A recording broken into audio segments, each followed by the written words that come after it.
اگر آپ کے ارد گرد پڑوس میں، خاندان میں، رشتہ دار میں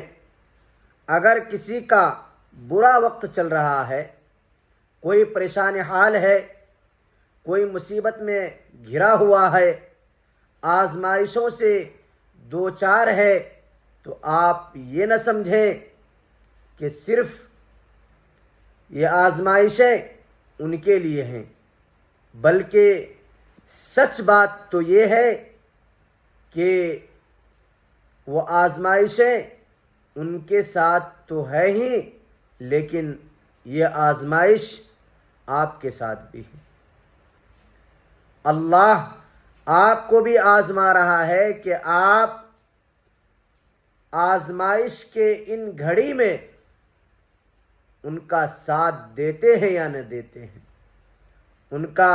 تعاون کرتے ہیں یا نہ کرتے ہیں۔ تو اس لیے اگر کوئی آزمائش سے گھرا ہوا ہے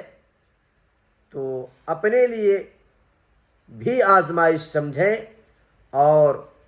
کامیاب ہو کر اس آزمائش سے نکلنے کی کوشش کریں۔